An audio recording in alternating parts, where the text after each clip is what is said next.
Bonjour, je vous fais ici une vidéo de correction de l'exercice 7 sur les pourcentages.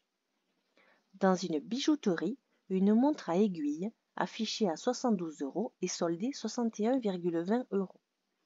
Une montre digitale affichée à 150 € est soldée à 132 €. Pour quelle montre le montant de la remise est-il plus important? Ici, c'est assez facile, il suffit de calculer la différence entre le prix de départ et le prix soldé. Donc pour la montre à aiguille, je calcule 72 € moins 61,20 €, je trouve 10,80 €.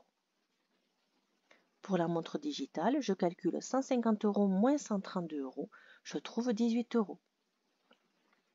Et comme 18 € est supérieur à 10,80 €, j'en déduis que c'est la montre digitale qui bénéficie de la remise la plus importante. Question 2, je vais calculer le pourcentage de remise pour chaque montre.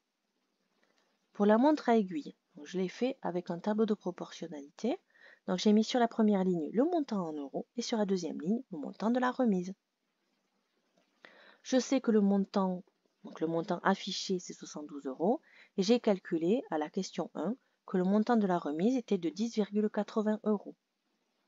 Et comme je cherche un pourcentage, j'imagine que la montre elle coûte 100 € et je cherche le montant de remise correspondant en gardant les mêmes proportions. Donc ce nombre, je l'ai calculé en utilisant la règle de 3.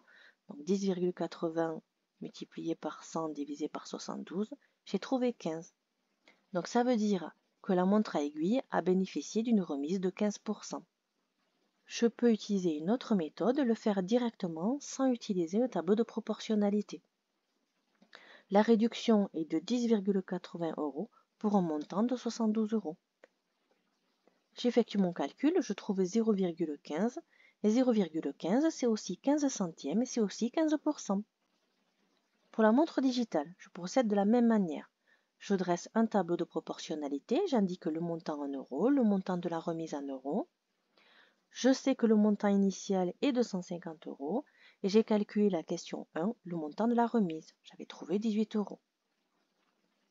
Puis comme je cherche un pourcentage, j'imagine que ma montre, elle coûte 100 € et je cherche le nombre correspondant.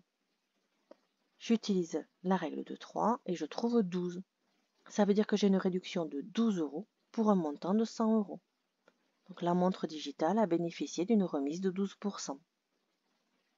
J'aurais pu le faire directement sans passer par le tableau de proportionnalité en utilisant les proportions. J'ai une réduction de 18 € pour un montant de 150 €. J'effectue le calcul, je trouve 0,12. C'est aussi 12 centièmes, c'est aussi 12%.